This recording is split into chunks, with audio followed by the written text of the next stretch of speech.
To the pandemic, stores are struggling to keep customers buying. You may have seen retailers rolling out early Black Friday deals online, but scammers are also getting clever to get your hard-earned money. Tonight on 7 Up Front, Melanie Ducanel, President and CEO of the Better Business Bureau, joining us now. Good evening, Melanie. Thank you. Good evening. Thanks for having us.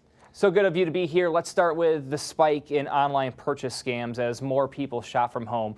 What is the biggest buyer beware when looking for a deal?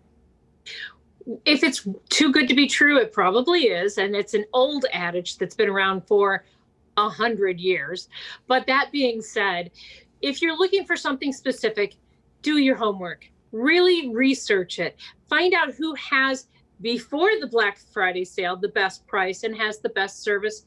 And more importantly, what's the return policy? God forbid what you get is not what you want. But from a scammer's perspective, they see this influx or this growth in online purchase as an opportunity to get your money. I know there are some apps like Honey and others that can track pricing and kind of help you stay in the right path on legitimate websites when it comes to that. What should consumers do if they are scammed, though? If they are scammed, first and foremost, stop, take a deep breath, and now you get to go into alert mode. You alert your credit bureaus, you alert your bank. If in fact you used a credit card, which is honestly the only way you should buy anything online, you alert the credit card company and more than likely they can reverse the charge. But you want to make sure that you've alerted all these folks. So if anybody should try to do something beyond the initial scam, they're stopped dead in their tracks.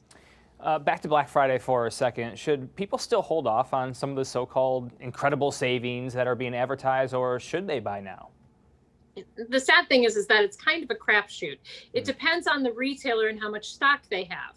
If after Black Friday, they have too much of what they thought they were going to get rid of during Black Friday, they're going to go on a fire sale. So you have to be really aware of what you're going for and what the demand for that product is. If you're buying socks, probably not a lot of people are looking to buy socks, but if you're buying the latest iPhone, maybe everybody's going to buy that. Yeah, Apple doesn't usually drop their prices too much on Black Friday anyways, but another big day coming up is Cyber Monday, which seems like it is a playground for scammers.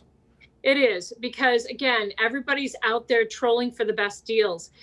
The one thing I want to make sure is that while you're trolling is that you do it in a secure fashion.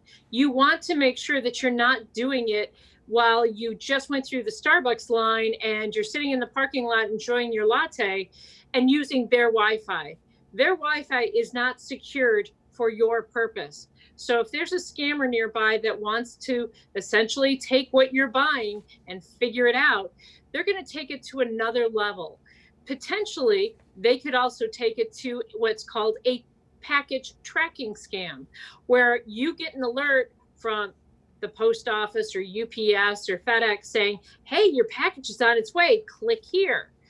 That is another opportunity or a red flag for you to go, whoa, wait a minute.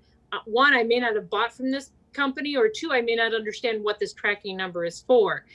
If that is the case in either situation, definitely go directly to the URL of UPS or the post office or that. You drive that boat rather than being driven by a text or a link. Some sophistication with these scams. With Cyber Monday and all those purchases, porch pirates, they're going to be waiting for those packages to arrive. There are ways to avoid your packages being stolen, however, correct? That is correct. So if you know you're going to be out of town or unavailable to receive that package, make sure that it gets delivered maybe to your neighbor, or if you're still at work, you could have it delivered to your workplace. Those are two generally very simple ways to do it. You could also say that if you do not answer your door, that the delivery service needs to take it back and put a sticker on your door to try to get it. However, that sticker can also be lifted from your door and somebody else can still try to get it. So your best bet is to get it delivered to somebody you know is going to be home. And for those that want to be even more selfless instead of selfish, another big day, Giving Tuesday. people giving to charitable organizations. So how do we know which companies are legitimate? What do we have to look out for?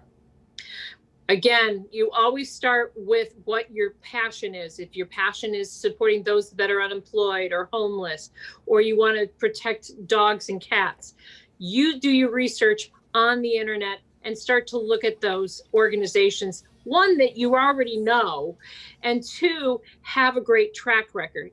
You can look at give.org, which is actually a sister organization of our Better Business Bureaus, that tracks the viability and trustworthiness of charities. We review them on 26 different levels to make sure that your investment in that charity is going to be money well spent.